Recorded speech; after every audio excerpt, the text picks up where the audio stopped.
Hi, I'm Dr. Tom Benjamin. This movie is made for Global Astronomy Month of April, and it's entitled How to Read a Star Map. Let's start by looking at Earth maps. A map has a legend consisting of symbols that stand for lakes, rivers, parks, trains, and other landmarks.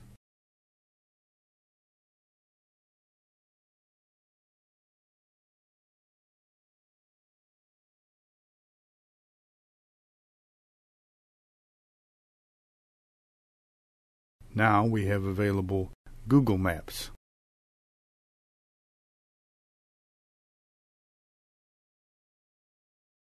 We also have satellite maps of the same areas with real satellite photos.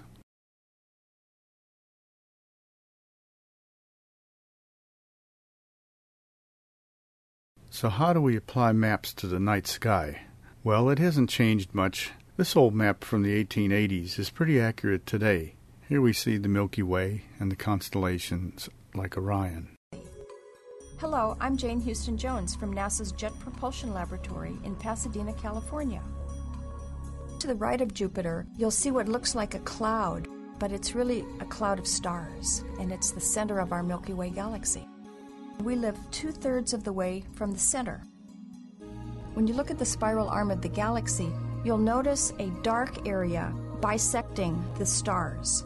That dark area is called the Great Rift of our Milky Way galaxy. What it is dark, obscuring dust that's blocking the starlight. You don't need a telescope to see the Milky Way, but if you do look through a telescope, you'll see clumps of stars, star clusters, and nebula in much more detail. The earliest maps depicted constellations of stars. They named them after animals and gods. As observations became more sophisticated, we needed some standard symbols.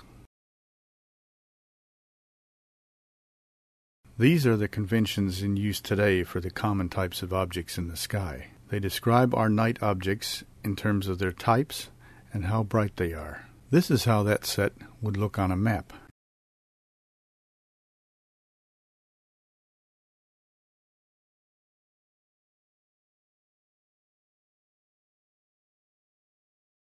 In reality, our sky is faint and we can't see its colors. These NASA animations are great for getting the concept, but it would be impossible to see anything like this.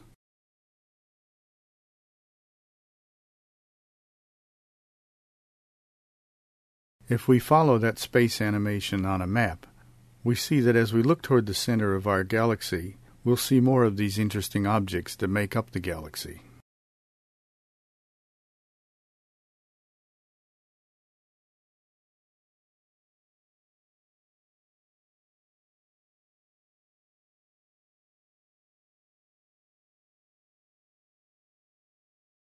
Remember, our eyes can't see color like the NASA time exposures. We see our Milky Way as vast but faint.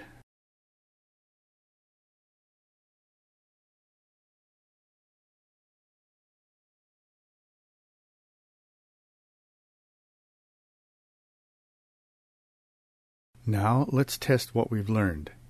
See if we can draw the sky based on the map. These drawings were done by the best in the business, Sir William Herschel and Lord Rosse. Here's a set for you to consider. You could draw such a set using PowerPoint. Try and draw a map of it.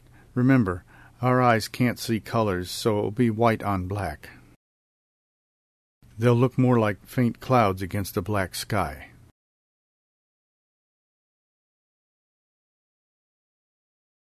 So here's the map. Have a go. See if you can paint on some black paper what they would actually look like in the sky.